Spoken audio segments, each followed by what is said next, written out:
प्यारे विद्यार्थियों, साथियों, आज हम बात करेंगे चीन की राष्ट्रीय जन कांग्रेस की स्थायी समिति अर्थात चीन के अंतर्गत जो व्यवस्थापिका है उस व्यवस्थापिका को राष्ट्रीय जन कांग्रेस कहा जाता है और राष्ट्रीय जन कांग्रेस का जो स्थायी निकाय है वह है स्थायी समिति।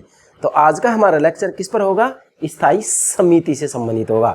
प्यारे से प्यारे विद्यार्थियों, किसी न किसी रूप में चीन की राष्ट्रीय जन कांग्रेस की स्थायी समिति से संबंधित प्रश्न आपसे पूछा ही जाता है।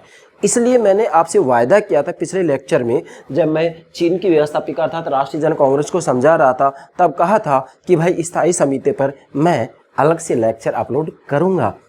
प्यारे विद्यार्थियों, आज का हमारा लेक्चर उसी ही स्थायी समिति से संबंधित है। तो प्रतिदिन जो हम एक लेक्चर हमारे YouTube चैनल पर अपलोड करते हैं उसकी जानकारी सूचना आपको प्राप्त हो सके, इसके लिए हमारे चैनल को सब्सक्राइब अवश्य कीजिएगा। आशा करता हूँ आपने सब्सक्राइब कर दिया होगा। Thank you very much, thank you very much. प्यारे विद्यार्थियों, मैं चाहे स्नातक स्तर के विद्यार्थियों, स्नातकोत्तर स्तर के विद्यार्थियों अर्थात BA MA या फिर राजनीति विज्ञान विषय से किसी भी प्रतियोगिता परीक्षा की तैयारी कर रहे विद्यार्थी हूँ, मैं सभी की इच्छाओं को, सभी की भावनाओं को, सभी के पाठ्यक्रमों को ध्यान में रखते हुए प्रतिदिन एक लेक्चर अपलोड करता हूँ और राजनीति विज्ञान का संपूर्ण पाठ्यक्रम मैं मेरे प्राणों से प्यारे विद्यार्थियों को मेरे चैनल पर उपलब्ध करवाऊंगा। परंतु शर्त एक ही है कि जिस रूप में मैं आपको समझाता हूं भाई, उस रूप में आप राजनीति विज्ञान को समझिएगा। मैं दावे से कहता हूं आप राजनीति विज्ञान विषय में कभी विफल नहीं हो सकते। और मैंने आपको कितनी बार एक बात कही थी कि मैं राजनीति विज्ञान विषय को एक सुप्रीम साइंस, एक मास्टर साइंस अर्थात सर्वोच्च विज्ञान, स्वामी विज्ञान मानते हुए आपको समझाता हूँ। मैं राजनीति विज्ञान विषय रूपी समुद्र में प्रतिदिन आप ही के लिए गोते लगाता हूँ, तैरता हूँ और डूबता हूँ, जिससे कि मैं मेरे प्यारे विद्यार्थियों को राजनीति विज्ञान अच्छे से अच्छे तरीके से समझा सकूँ। चलिए अब हम बात करते हैं चीन की स्थायी समिति की। मैंने आपके लिए यहाँ डायग्राम बनाया है, पहले इसको समझिएगा, उसके बाद में सारी बातें क्लियर हो जाएंगी। प्राणों से प्यारे विद्यार्थियों, मैंने यहाँ लिखा है साम्यवादी दल, फिर लिखा है राष्ट्रीय जन कांग्रेस, फिर लिखा है स्थायी समिति। क्या मतलब हुआ इसका? भाई स्थायी समिति वास्तव में है क्या? राष्ट्रीय जन कांग्रेस जो कि वहाँ की व्यवस्थापिका है, उस व्यवस्थापिका का ये स्थायी निकाय है। स्थायी समिति इस राष्ट्रीय जन कांग्रेस अर्थात व्यवस्थापिका का स्थायी निकाय है। और फिर मैंने यहाँ संकेत किया है का मतलब है कानूनी, अर्थात कानूनी रूप में देखने पर हमें ऐसा लगता है कि चीन में जो ये स्थायी समिति है वह राष्ट्रीय जन कांग्रेस की एक अधीनस्थ संस्था है।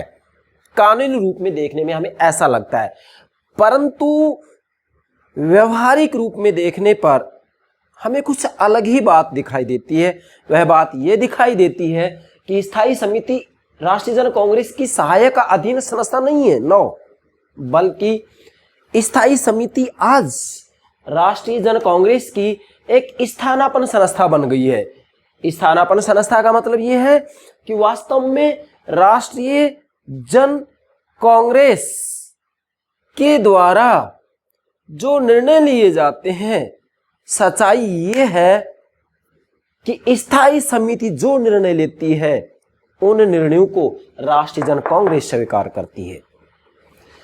राष्ट्रीय जन कांग्रेस के द्वारा लिए गए निर्णयों के प्रति ये प्रतिबद्ध नहीं है स्थायी समिति। हाँ, कहा यह जाता है कि स्थायी समिति राष्ट्रीय जन कांग्रेस के प्रति उत्तरदायी है, लेकिन ये भी सैद्धांतिक बात है।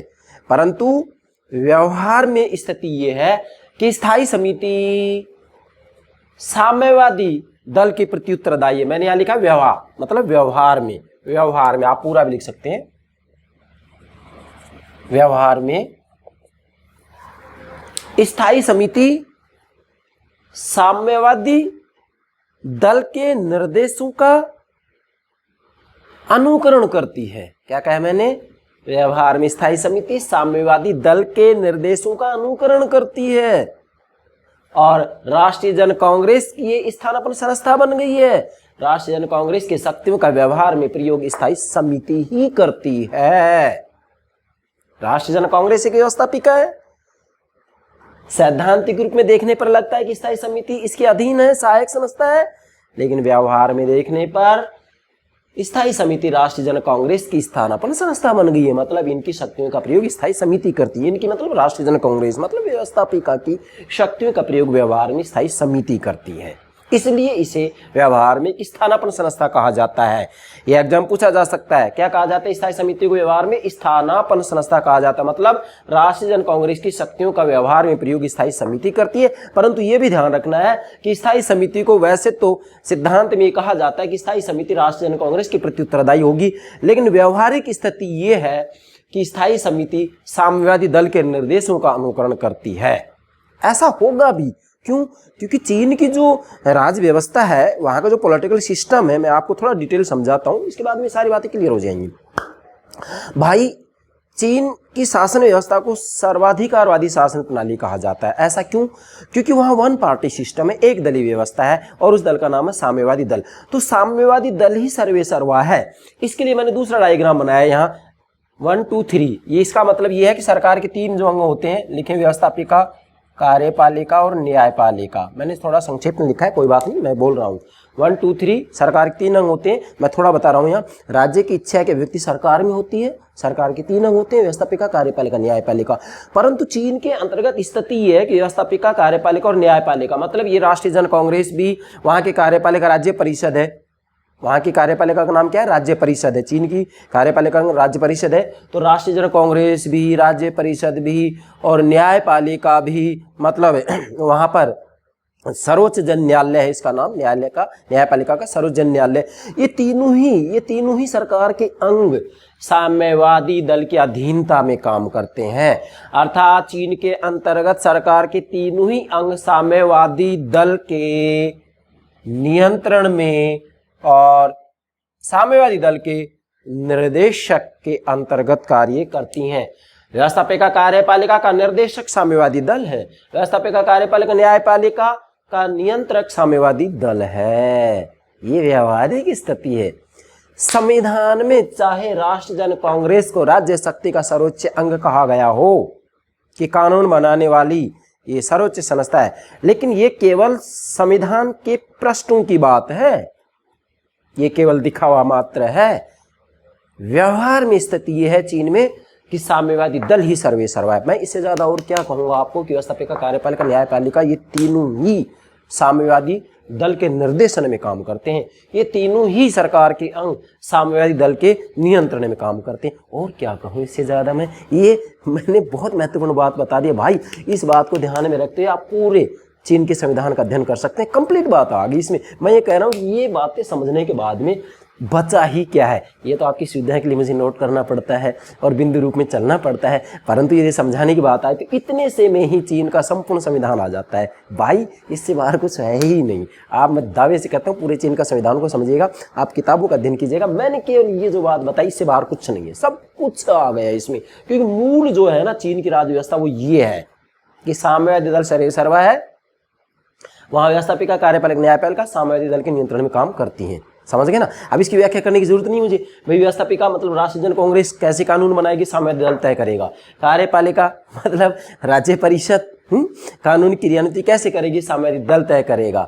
सर्वोच्च जन न्यायालय कैसे निर्णय लेंगे, साम्यवादी दल तय करेगा। तो सर्वे सर्वा कौन? साम्यवादी दल। इसलिए चीन की शासन व्यवस्था को सर्वाधिकारवादी शासन प्रणाली कहा जाता है। मतलब सभी प्रकार के अधिकार साम्यवादी दल के पास में है।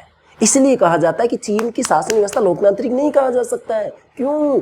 क्योंकि लोकतंत्र के लिए 2 विकल्प होना जरूरी है, जबकि चीन में केवल एक ही विकल्प है, एक ही दल है, साम्यवादी दल। पसंद नापसंद का प्रश्न ही नहीं है। मतदाताओं को साम्यवादी दल को मत देना पड़ेगा। इसलिए लोकतंत्र की पहली शर्त है कि कम से कम 2 विकल्प हो, 2 दल हो, लेकिन चीन में ऐसा नहीं है। आप पूरी दुनिया में देखिएगा जो भी लोकतांत्रिक शासन प्रणाली वाले देश हैं उनमें कम से कम आपको 2 दल मिलेंगे, मतलब या तो द्विदलीय व्यवस्था होगी या बहुदलीय व्यवस्था होगी। वन पार्टी सिस्टम है तो वह लोकतांत्रिक शासन प्रणाली के कसौटी पर खरी नहीं उतर सकती है। क्या कहा मैंने? यदि एक दल है तो वह लोकतांत्रिक शासन प्रणाली की कसौटी पर खरी नहीं उतर सकती है, इसलिए चीन की व्यवस्था को लोकतांत्रिक नहीं कहा जा सकता। चलिए अब हम आगे बढ़ते हैं, बहुत लंबी बात है, मैं इस तरीके से आपको समझाता हूँ। तो मेरे प्राण से प्यारे विद्यार्थियों, मेरे मुन्नों, मेरी आत्माओं, ये जो मैंने लिखा है ये शेष रह जाएगा और मैं अपनी बात 3 घंटे में ही पूरी नहीं कर पाऊँगा।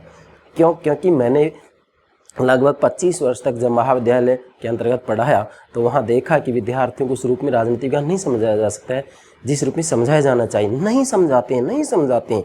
तो मैंने उसी समय निश्चय किया था कि यदि कभी मुझे मौका मिलेगा तो मैं सभी विद्यार्थियों तक अपनी बात पहुँचाऊँगा। आज मैं यूट्यूब चैनल के माध्यम से मेरे प्राणों से प्यारे विद्यार्थियों के सामने मेरी बात रख रहा हूँ। हाँ, मुझे शौक है बहुत ज़्यादा समझाने का, लेकिन अब बात यहाँ आती है कि मैं केवल समझाता हूँ, ये नोट नहीं करता हूँ। तो विद्यार्थी तुरंत कहेंगे कि सर आप केवल लेक्चर देते हो, थोड़ा नोट भी किया करो। इसलिए मैं पहले ये बातें नोट कर देता हूँ कि विद्यार्थियों को जिनको नोट करनी है वो नोट कर लेंगे, बाकी मैं समझाने के ऊपर ज़्यादा बल देता हूँ। मैं आपको राजनीति विज्ञान समझाना चाहता हूँ। चलिए अब हम एक बात को लेते हैं। नंबर 1, स्थायी समिति राष्ट्रीय जन कांग्रेस की स्थायी निकाय। नोट करते जाइए अब आप। स्थायी समिति राष्ट्रीय जन कांग्रेस का स्थायी निकाय, समझ गई? वहाँ की व्यवस्थापिका का नाम क्या है? राष्ट्रीय जन कांग्रेस। और जो स्थायी समिति है, स्थायी समिति राष्ट्रीय जन कांग्रेस का स्थायी निकाय है, मतलब राष्ट्रीय जन कांग्रेस का ये स्थायी समिति स्थायी निकाय है। नोट करेंगे, एग्जाम पूछ लिया जाता है। इसके बाद में हम इसके संगठन की बात करते हैं। किसके संगठन की? स्थायी समिति के संगठन की बात करते हैं। संगठन में क्या क्या लेंगे हम? रचना, निर्वाचन, समिति की बैठकें और कार्यकाल। 4 बातें नोट करेंगे, बिल्कुल सामान्य बात है, कोई ज्यादा डिफिकल्टी नहीं है यहाँ। रचना के अंतर्गत क्या क्या आएगा कि जो स्थायी समिति है, स्थायी समिति का एक अध्यक्ष होता है, कुछ उपाध्यक्ष, कुछ उपाध्यक्ष होते हैं, एक महासचिव होता है, वह कुछ अन्य सचिव होते हैं और इसके बाद में इसके साधारण सदस्य होते हैं और लगभग इसकी जो कुल सदस्य संख्या है वह 135 है। नोट करते जाएंगे 135। आगे बढ़े, अब ज़्यादा व्याख्या देने की मुझे आवश्यकता नहीं है, मुझे विश्वास है कि यहाँ तक सारी बात आप समझ गए। अब ये बिल्कुल सामान्य बातें हैं। अब निर्वाचन की बात आती है। स्थायी समिति का निर्वाचन कैसे होता है? तो नोट कीजिएगा, स्थायी समिति का निर्वाचन राष्ट्रीय जन कांग्रेस के द्वारा किया जाता है। किसके द्वारा? राष्ट्रीय जन कांग्रेस व्यवस्थापिका के द्वारा स्थायी समिति का क्या किया जाता है? निर्वाचन किया जाता है। नोट करें, राष्ट्रीय जन कांग्रेस के द्वारा स्थायी समिति के सदस्यों का निर्वाचन किया जाता है और इसके बाद में राष्ट्रीय जन कांग्रेस के सदस्यों को यह अधिकार है कि स्थायी समिति के सदस्यों को वापस बुला सकते हैं। क्या कहा मैंने? राष्ट्रीय जन कांग्रेस को अधिकार है कि स्थायी समिति के सदस्यों को ये वापस बुला सकते हैं। वापस बुलाने का अधिकार है राष्ट्रीय जन कांग्रेस को, ये भी नोट करना है, गलती करते हैं विद्यार्थी। अगली बात आती है समिति की बैठकें। स्थायी समिति की बैठकें कब होती हैं? ध्यान देंगे, राष्ट्रीय जन कांग्रेस की बैठकें 1 वर्ष में एक बार ही होती है, बहुत कम समय के लिए होती हैं। आप राष्ट्रीय जन कांग्रेस का मैंने जो अलग से लेक्चर अपलोड किया वहाँ देख सकते हैं, सारी बातें प्ले लिस्ट में देखेंगे। इसकी जो स्थायी समिति की बैठकें होती हैं वो कब होंगी? ध्यान दीजिएगा, स्थायी समिति का जो अध्यक्ष होता है, अध्यक्ष 1 माह में कम से कम 2 बैठकें आमंत्रित करता है। ध्यान दें, स्थायी समिति का अध्यक्ष 1 माह में, 1 महीने में कम से कम 2 बैठकें आमंत्रित करता है। 2 बैठकें 1 महीने में। तो राष्ट्रीय जन कांग्रेस की 1 वर्ष में एक बार ही हो रही है, इसकी कम से कम 2 बैठकें 1 महीने में हो रही है। तो डेफिनेटली बात है कि शक्ति का प्रयोग स्थायी समिति ही करेगी। हाँ, ये साम्यवादी दल के जो निर्देश होते हैं उनका अनुकरण इसको जरूर करना पड़ेगा, क्योंकि सर्वे सर्वा साम्यवादी दल ही है। मैं फिर कह रहा हूँ ये बात आपको, व्यवस्थापिका, कार्यपालिका, न्यायपालिका, सरकार की तीनों अंग चीन में साम्यवादी दल के अधीनता में काम करते हैं, साम्यवादी दल के नियंत्रण और निर्देशन में काम करते हैं। बार बार ये बात रिपीट कर रहा हूँ मैं। यदि ये बात समझ जाते हैं तो आप चीन के संविधान को इजीली समझ जाएंगे। चलिए आगे बढ़ते हैं हम। इसके बाद में अगली बात आती है कि इसका कार्यकाल कितना है? किसका? स्थायी समिति का। भाई राष्ट्रीय जन कांग्रेस का कार्यकाल मैंने आपको बताया था पिछले लेक्चर में 5 वर्ष है, ठीक है। इसी प्रकार से स्थायी समिति का कार्यकाल भी 5 वर्ष है। लेकिन ध्यान देना है, यहाँ कार्यकाल इसका उल्लेख अनुच्छेद 66 में किया गया है। मैं सभी अनुच्छेद नहीं बता रहा हूँ क्योंकि भारतीय राज्य व्यवस्था को जब समझाऊंगा तो सभी आर्टिकल मैं आपको ठीक से समझाऊंगा, लेकिन यहाँ चीन के संविधान की बात आ रही तो ज़्यादा इसका महत्व नहीं है आपके लिए। आपको सिर्फ इतना ध्यान रखना है कि चीन के संविधान के अंतर्गत टोटल वर्तमान समय में 1982 के संविधान में, जो कि 4 दिसंबर 1982 को लागू किया गया है, चौथा संविधान है ये चीन का, चौथा संविधान। मतलब 1949 में जो साम्यवादी क्रांति हुई थी उसके बाद में ये चौथा संविधान है और इसमें 138 अनुच्छेद है और 5 अध्याय हैं और एक इसकी प्रस्तावना है। ये नोट कर लीजिएगा आप, ठीक है। इसके बाद में आगे बढ़ते हैं। अनुच्छेद 66 में इसका उल्लेख किया गया कार्यकाल का, स्थायी समिति का कार्यकाल 5 वर्ष होगा और 5 वर्ष का मतलब ये होगा कि वास्तविक रूप में जैसे जो राष्ट्रीय जन कांग्रेस का चुनाव हो गया, चुनाव होने के बाद में जब अगली जो नई कांग्रेस जब तक नहीं बैठती है, मतलब राष्ट्रीय जन कांग्रेस का कार्यकाल 5 वर्ष से 5 वर्ष पूरा हो गया, तो स्थायी समिति तब तक बनी रहेगी जब तक नई कांग्रेस का निर्वाचन नहीं हो जाता है, तब तक बनी रहेगी। वैसे 5 वर्ष ही है, लेकिन फिर मैंने लिख भी दिया है वैसे कार्यकाल 5 वर्ष है, लेकिन नई निर्वाचित कांग्रेस अपने प्रथम अधिवेशन में नई स्थायी समिति का चुनाव करे तब तक स्थायी समिति बनी रहेगी। पिछली स्थायी समिति, फिर से दोहरा रहा हूं, 5 वर्ष कार्यकाल, लेकिन नई निर्वाचित कांग्रेस, भाई इसका कार्यकाल जैसे 5 वर्ष पूरा हो जाता है तो नई निर्वाचित कांग्रेस अपने प्रथम अधिवेशन में इसका क्या होगा, चुनाव होगा, किसका, स्थायी समिति का। प्रथम अधिवेशन में नई स्थायी समिति का चुनाव करेगी, तब तक स्थायी समिति बरकरार रहेगी, ये ध्यान रखना है। अरे भाई राष्ट्रीय जन कांग्रेस का कार्यकाल 5 वर्ष पूरा हो गया, पूरा होते स्थायी समिति समाप्त नहीं की जाएगी, नहीं, जो नई कांग्रेस निर्वाचित हुई है उसके द्वारा प्रथम अधिवेशन में स्थायी समिति का चुनाव होने के बाद में स्थायी समिति के सदस्य वो हट जाएंगे, ये ध्यान रखना आपको, ठीक है। मतलब स्थायी समिति समाप्त हो जाएगी। फिर समाप्त का मतलब ये नहीं है कि स्थायी समिति समाप्ति होगी, नहीं, वो सदस्य हट जाएंगे और नए सदस्य जो निर्वाचित की हैं वो वहाँ बैठ जाएंगे, तो ये आपको ध्यान रखना है। इसके बाद में अगली बात लेते हैं स्थायी समिति के कार्य एवं शक्तियाँ। अब ध्यान देंगे, स्थायी समिति के कार्य एवं शक्तियों का उल्लेख चीन के संविधान के अनुच्छेद 67 में किया गया है, 67 में किया गया है, नोट कीजिएगा, अनुच्छेद 67 में, ठीक है। टोटल अनुच्छेद कितने हैं, 138, 138, अध्याय कितने, 5, एक प्रस्तावना है, यस। अब इसकी शक्तियों की बात जैसे ही करते हैं तो मैंने आपको सूत्र दिया था, एक आमंड पावेल के शब्दों में यदि कहा जाए तो हम कह सकते हैं कि एक संरचना के द्वारा एक से अधिक कार्य किए जाते हैं, तो स्थायी समिति भी एक संरचना है, इसलिए इसके द्वारा कार्यपालन, व्यवस्थापन, न्यायिक, विदेश नीति, युद्ध की घोषणा संबंधी कार्य किए जाते हैं। मैंने आपको सूत्र दिया था कि आमंड पावेल कहते हैं कि एक संरचना एक से अधिक कार्य करती है, अर्थात चाहे व्यवस्थापिका हो, चाहे कार्यपालिका हो, चाहे न्यायपालिका हो, चाहे समितियां हो, उनके द्वारा भी एक से अधिक कार्य किए जाते हैं। और एक से अधिक कार्य का मतलब यह है कि उनके द्वारा व्यवस्थापन, कार्यपालन और न्यायिक तीनों कार्य किए जाएंगे, विदेश नीति संबंधित कार्य भी किया जाएगा, युद्ध की घोषणा संबंधित कार्य भी किया जाएगा। मैंने आपको पिछले कितने लेक्चर में बात बताई थी कि आमंड पावेल ने जो अपना संरचनात्मक प्रकार्यात्मक उपागम दिया है, आप पॉलिटिकल थ्योरी में ये उपागम देख सकते हैं, मैंने अपलोड भी कर दिया है।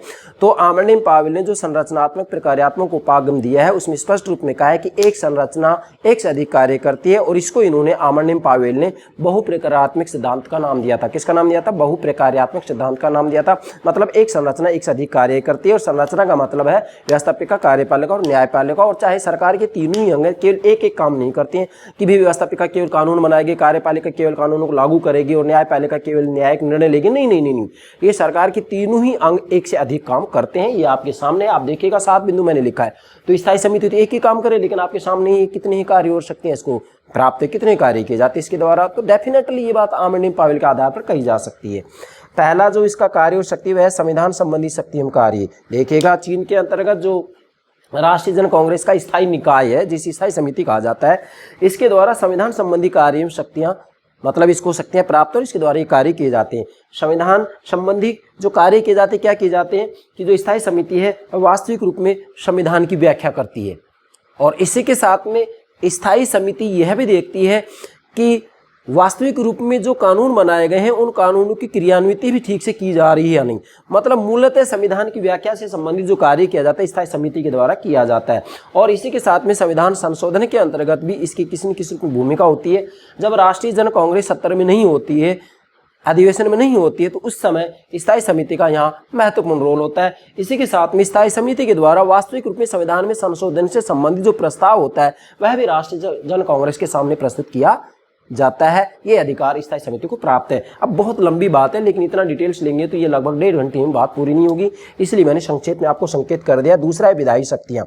भाई डेफिनेटली ये बात है कि जो राष्ट्रीय जन कांग्रेस है यदि अधिवेशन में नहीं होती है तो ऐसी स्थिति में स्थायी समिति के द्वारा भी जो है किसी न किसी रूप में कानून बनाए जा सकते हैं। और इसी के साथ में जो विधेयक होते हैं उन विधेयकों का जो प्रस्ताव होता है किस प्रकार के कानून बनाने हैं, तो स्थायी समिति जो राष्ट्रीय जन कांग्रेस के सामने उन विधेयकों का जो प्रस्ताव होता है, जो ब्यौरा होता है, वह राष्ट्रीय जन कांग्रेस के सामने स्थायी समिति के द्वारा प्रस्तुत किया जाता है। इसलिए आप कह सकते हैं कि स्थायी समिति वास्तविक रूप में कानून बनाने से संबंधित कार्य भी करती है। मैंने पहले ही आपको कह दिया कि राष्ट्रीय जन कांग्रेस व्यवस्थापिका है, इसका कार्य कानून बनाना है, लेकिन व्यवहार के अंतर्गत स्थायी समिति क्या हो गई है, राष्ट्रीय जन कांग्रेस की स्थानापन्न संस्था हो गई। मतलब इसकी शक्तियों का प्रयोग स्थायी समिति के द्वारा किया जाता है। हाँ, इतना ध्यान रखना है कि स्थायी समिति राष्ट्रीय जन कांग्रेस की शक्तियों का प्रयोग करती है, लेकिन स्थायी समिति वास्तविक रूप में साम्यवादी दल की अधीनता में साम्यवादी दल के निर्देशों का पालन करते हुए वैसे ही कानून बनाएगी, वैसे ही संविधान की व्याख्या करेगी,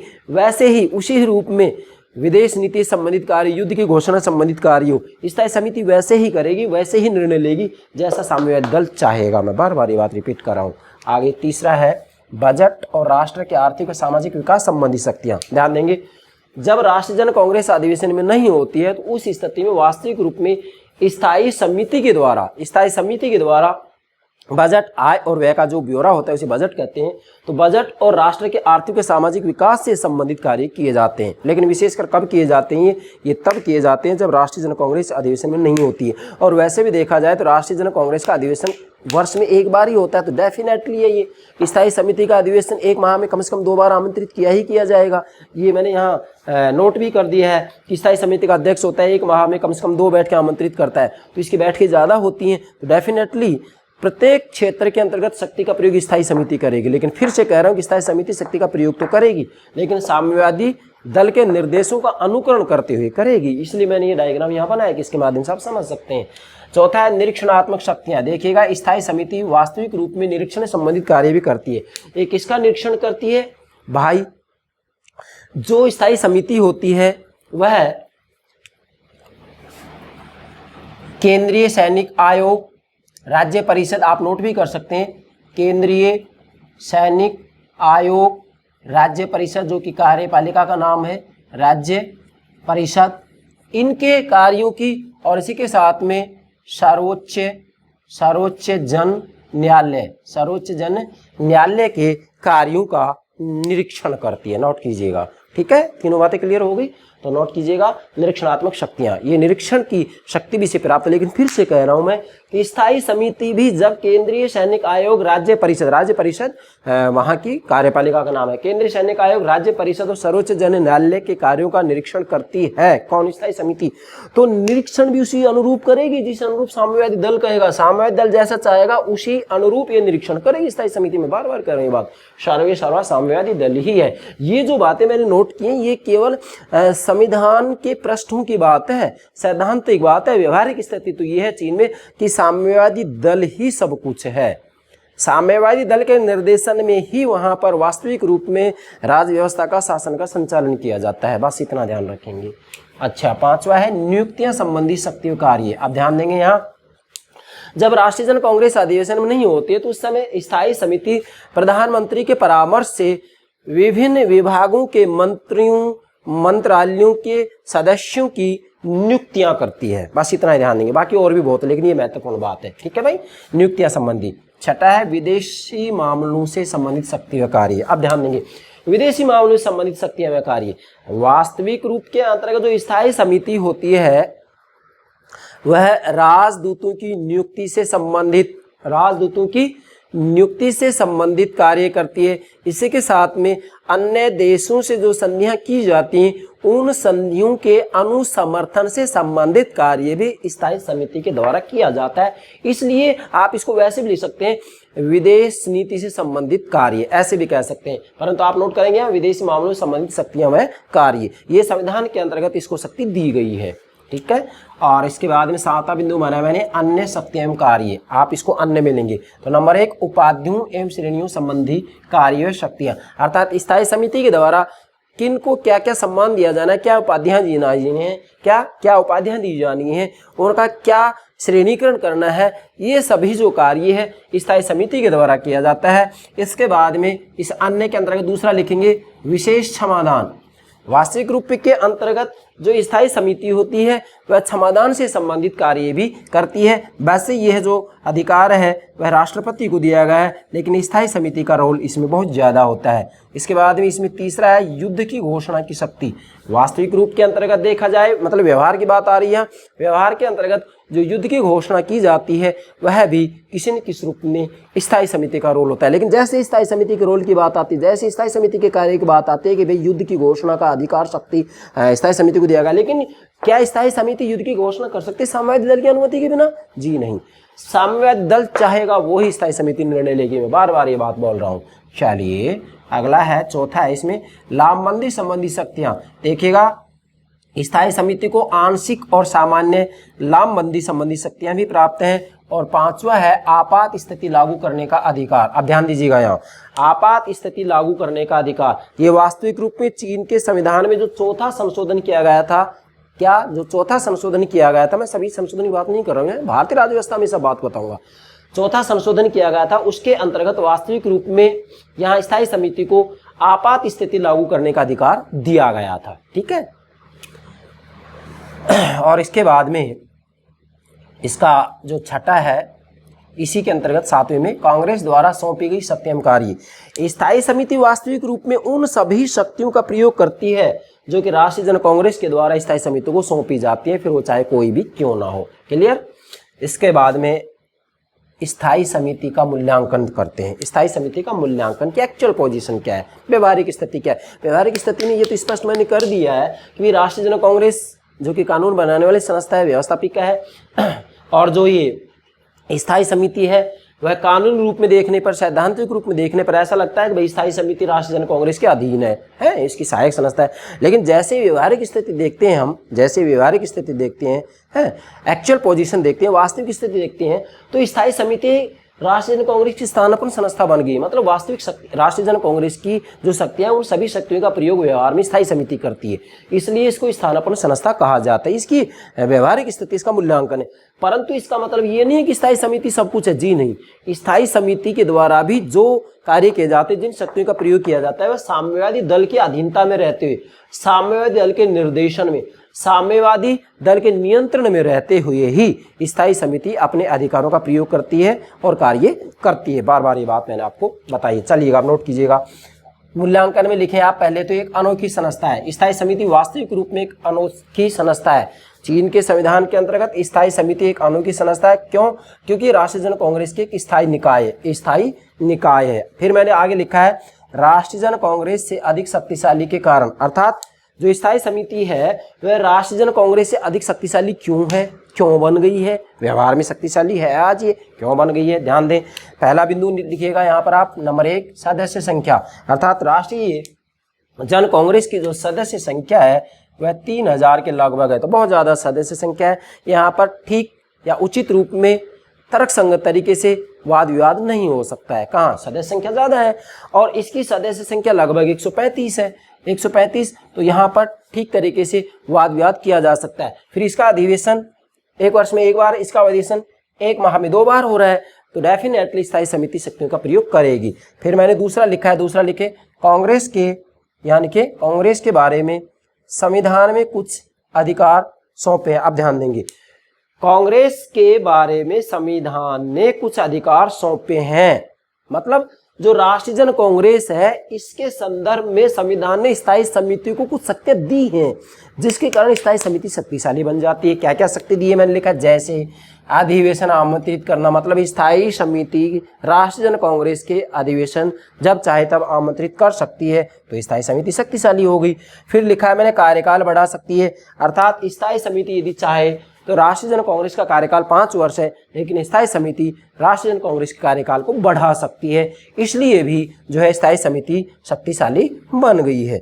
इसके बाद हम तीसरा बिंदु नोट करेंगे शक्ति के बारे में। भाई स्थायी समिति राष्ट्रीय जन कांग्रेस के बनिस्पत शक्तिशाली क्यों हो गई है? तीसरा लिखें, स्थायी समिति में साम्यवादी दल के उच्च अनुभवी सदस्यों की संख्या अधिक है। बहुत महत्वपूर्ण बात है। लिखे तीसरा, स्थायी समिति में साम्यवादी दल के उच्च अनुभवी सदस्यों की संख्या अधिक है। मतलब स्थायी समिति के अंतर्गत राष्ट्रीय जन कांग्रेस के बनिस्पत साम्यवादी दल के अनुभवी सदस्य ज्यादा होते हैं। किसमें? स्थायी समिति में। तो निश्चित बात है, जब साम्यवादी दल के उच्च अनुभवी विद्वान व्यक्ति स्थायी समिति में मौजूद हैं, तो निश्चित रूप में खुलकर शक्ति का प्रयोग स्थायी समिति ही करेगी। क्लियर? और इसके बाद में मैंने यहाँ अगली बात ली, 3 बिंदु हो गए ना तुलना करने पर। समझ गए। अब फिर मैंने यहाँ लिखा है कानूनी रूप में यह कांग्रेस की सहायक व अधीनस्थ संस्था। अब ये वही बात मैंने नोट की है जो कि प्रारंभ ही मैंने डायग्राम में आपको समझा दी है। नोट करना इसलिए जरूरी था कि विद्यार्थी हैं वो इसको व्यवस्थित रूप में नोट कर लेंगे। तो नोट करें, कानूनी रूप से ये है, मतलब ये जो स्थायी समिति है, कानूनी रूप से ये है, यह का मतलब स्थायी समिति, कानूनी रूप से यह कांग्रेस की सहायक व अधीनस्थ संस्था है। नोट करें, मतलब मैंने यहाँ पहले नोट कर दिया का मतलब कानूनी, कानूनी रूप में या सैद्धांतिक रूप में देखने पर ऐसा लगता है कि स्थायी समिति जो राष्ट्रीय जन कांग्रेस में जो व्यवस्थापिका है, इसकी क्या है, सहायक व अधीनस्थ संस्था है, ऐसा लगता है। व्यवहार सैद्धांतिक रूप में देखने पर, कानूनी रूप में देखने पर, व्यवहारिक में नहीं, कानूनी रूप में देखने पर, सैद्धांतिक रूप में देखने पर ऐसा लगता है कि स्थायी समिति राष्ट्रीय जन कांग्रेस की सहायक व अधीनस्थ संस्था है। ठीक है, लेकिन नोट करें, लेकिन व्यवहार में कांग्रेस समिति का अनुसरण करती है। नोट कीजिएगा, लेकिन व्यवहार में कांग्रेस समिति का अनुसरण करती है। मतलब व्यवहारिक स्थिति यह है कि स्वयं राष्ट्रीय जन कांग्रेस ही स्थायी समिति का अनुसरण करती है, अनुकरण करती है। जो ये निर्णय लेती है उन निर्णयों को राष्ट्रीय जन कांग्रेस स्वीकार करती है। राष्ट्रीय जन कांग्रेस तो वास्तव में एक रबड़ की मुहर है, एक पंगु संसद है, एक कमजोर संसद है, एक दुर्बल संसद है, एक दुर्बल व्यवस्थापिका है। स्थायी समिति जैसा निर्णय लेती है और निर्णयों के ऊपर राष्ट्रीय जन कांग्रेस अपनी मुहर लगा देती है। ये है व्यवहारिक स्थिति। लेकिन फिर ध्यान देंगे, स्थायी समिति जैसा सामवेदी दल चाहेगा वैसा ही करेगी। ठीक है, आगे बढ़ते हैं। फिर मैंने लिखा है लोकतांत्रिक केंद्रवाद के कारण, एक शब्द आ गया है लोकतांत्रिक केंद्रवाद, दो शब्द हो गए इसमें, लोकतांत्रिक और केंद्रवाद। लोकतांत्रिक का मतलब यह है कि चीन के अंतर्गत वास्तविक रूप में सभी संस्थाएं के जो सदस्य होते हैं निर्वाचित होते हैं। लेकिन निर्वाचन का तरीका क्या होता है, सबसे नीचे के स्तर पर जो स्थानीय जन कांग्रेस हैं उनके सदस्यों का चुनाव जनता करती है। उसके बाद में लास्ट तक राष्ट्रीय जन कांग्रेस शिखर पर है, इन सभी के सदस्यों का चुनाव जनता करती है। ये तो हो गया लोकतांत्रिक तत्व। परंतु यहाँ स्थानीय कांग्रेस से लेकर के और राष्ट्रीय जन कांग्रेस तक जो शक्तियां हैं वो नीचे से ऊपर तक जाती हैं, नीचे से ऊपर तक जाती हैं। और यहाँ अंतिम रूप में जो शक्ति है वह साम्यवादी दल में निहित हो जाती है। सर्वा साम्यवादी दल है। तो ये केंद्रवाद है, मतलब शक्तियों का केंद्रीकरण साम्यवादी दल में हो जाता है। और यहाँ सभी जो स्थानीय संस्थाएं हैं उनके सदस्यों को चुनाव जनता करती है। तो जनता करती है तो ये तो लोकतांत्रिक तत्व हो गया। और शक्ति का केंद्रीकरण अंत में जाकर के साम्यवादी दल में हो जाता है। ये किसका तत्व हो गया, केंद्रवाद का तत्व हो गया। तो चीन में लोकतांत्रिक केंद्रवाद के सिद्धांत को अपनाया गया है, नोट कर सकते हैं। अब लोकतांत्रिक केंद्रवाद के कारण दल की, मतलब साम्यवादी दल की केंद्रीय समिति, जो साम्यवादी दल है ना, इसकी केंद्रीय समिति साम्यवादी दल के पोलित ब्यूरो, साम्यवादी दल का जो पोलित ब्यूरो होता है, पोलित ब्यूरो की चर्चा मैं आगे करूंगा जब साम्यवादी दल समझाऊंगा, है, ध्यान रखेंगे। यहाँ साम्यवादी दल मैं समझाऊंगा जब, उस समय पोलित ब्यूरो के बारे में पूरी डिटेल्स आपको दे दी जाएगी। तो पोलित ब्यूरो के निर्णय का अनुपालन करती है। किसका अनुपालन करती है, पोलित ब्यूरो का। मैंने पहले कह दिया कि स्थायी समिति भी उस अनुरूप काम करती है जैसा साम्यवादी दल चाहेगा। ये आगे नहीं यहाँ पर बात, तो नोट करेंगे आप। निर्णय का अनुपालन करती है और ऐसे निर्णयों का अनुकरण स्थायी समिति करती है। मतलब यहाँ जो पोलित ब्यूरो के द्वारा, फिर से बोल रहा हूं मैं, लोकतांत्रिक केंद्रवाद के कारण दल की केंद्रीय समिति साम्यवादी दल के पोलित ब्यूरो के निर्णय का अनुपालन करती है। किसके, साम्यवादी दल के पोलित ब्यूरो के द्वारा जो निर्णय लिया गया है उस निर्णय का अनुपालन केंद्रीय समिति के द्वारा किया जाता है, साम्यवादी दल की केंद्रीय समिति के द्वारा किया जाता है। और इसी ही निर्णय का और ऐसे निर्णयों का अनुपालन स्थायी समिति करती है। तो डेफिनेटली स्थायी समिति साम्यवादी दल के अंतर्गत जो निर्णय लिए जा रहे हैं उन सभी निर्णयों का यह अनुपालन करती है। तो डेफिनेटली साम्यवादी दल के निर्देशन में, नियंत्रण में ही स्थायी समिति काम करती है। इसका मतलब यहाँ ये हो गया। और फिर मैंने लिखा है साम्यवादी दल का अनुकरण करने वाली संस्था है। मतलब व्यवहारिक स्थिति फिर ये उभर कर सामने आती है कि चीन में जो स्थायी समिति होती है वह साम्यवादी दल का अनुकरण करने वाली संस्था मात्र है बस। परंतु इसका मतलब ये भी नहीं है कि फिर भी महत्वहीन संस्था नहीं है। फिर मैंने लिखा फिर भी महत्वहीन संस्था नहीं, ठीक है, साम्यवादी दल का अनुकरण करने वाली संस्था है ये स्थायी समिति। ये मैंने यहाँ तीर के निशान संकेत दिया है, मतलब साम्यवादी दल का जो निर्णय होता है उन निर्णयों का ही अनुकरण करती है स्थायी समिति। लेकिन इसका मतलब ये नहीं है कि ये बिल्कुल महत्वहीन संस्था है। मैंने लिखा फिर भी महत्वहीन संस्था नहीं। क्यों नहीं है? क्योंकि चीन के अंतर्गत जो समाजवादी व्यवस्था है उसका संचालन करने के लिए स्थायी समिति साम्यवादी संविधानवाद की मर्यादाओं का पालन करते हुए अपनी शक्तियों का स्थायी समिति प्रयोग करती है। साम्यवादी संविधानवाद क्या है, इसके ऊपर मैंने अलग से उदारवाद, साम्यवाद, ये जो संविधानवाद हैं इन सब के ऊपर अलग से वीडियो अपलोड कर दिए हैं, आप प्लेलिस्ट में देख सकते हैं। मैं एक शब्दावली के ऊपर मेरे प्राण से प्यारे विद्यार्थियों के लिए वीडियो अपलोड करूंगा, और मैं इससे ज़्यादा क्या कर सकता हूँ, समझ गए? तो डेफिनेटली इसके मूल्यांकन में उभर कर क्या बात सामने आई है कि भी साम्यवादी दल का अनुकरण करने वाली संस्था है। ये क्या साम्यवादी दल का अनुकरण करने वाली संस्था है स्थायी समिति। लेकिन इसका मतलब ये भी नहीं है कि भाई स्थायी समिति एक महत्वहीन संस्था है। जी नहीं, स्थायी समिति के द्वारा समाजवादी व्यवस्था का संचालन किया जाता है, और वह भी साम्यवादी संविधानवाद की मर्यादाओं में रहते हुए। इसी कारण स्थायी समिति एक वैध औचित्य पूर्ण संस्था बनी हुई है। ये हो गया स्थायी समिति का मूल्यांकन। इसमें संपूर्ण बातें निहित हो गई हैं। ये सब बातें समझने के बाद में स्थायी समिति के बारे में कोई बात शेष नहीं रहती। हाँ, मैंने यहाँ जो ये केंद्रीय समिति शब्द आया है, पॉलिट ब्यूरो आया है, इनकी व्याख्या नहीं की है जानबूझकर, क्योंकि साम्यवादी दल के ऊपर मैं अलग से एक लेक्चर अपलोड करूंगा। मैंने आपको कितनी बार कह दिया है कि मैं मेरे YouTube चैनल पर औपचारिकता नहीं निभाऊंगा, मैं आपको राजनीति विज्ञान समझाऊंगा। समझ गए इसका मतलब? राजनीति विज्ञान का मतलब ये है कि मैं राजनीति विज्ञान को सुप्रीम साइंस, मास्टर साइंस, स्वामी विज्ञान, सर्वोच्च विज्ञान मानते हुए समझाऊंगा। इसकी एक शब्दावली के ऊपर आपको एक लेक्चर दूंगा मैं, और इससे ज़्यादा हम आपके लिए क्या कर सकते हैं। बस इतना ही है कि जिस रूप में मैं समझाऊँ उस रूप में समझिएगा। और सभी विद्यार्थियों का ये दायित्व है कि जिन विद्यार्थियों को हमारे चैनल की जानकारी नहीं है उन विद्यार्थियों तक भी हमारे जो चैनल है उसके बारे में अवगत कराएं। वीडियो शेयर कीजिएगा, बताइएगा उनको कि भाई राजनीति विज्ञान को समझना है तो ये लेक्चर देखिएगा। बाकी जिन विद्यार्थियों को मालूम है हमारे चैनल से जुड़े हुए हैं, भाई आप गंभीरता से मेरे सभी लेक्चर को सुनिएगा लास्ट तक। यदि आप पहुंच गए, भाई राजनीति विज्ञान में आपको सफलता मिलने से कोई रोक नहीं सकता है।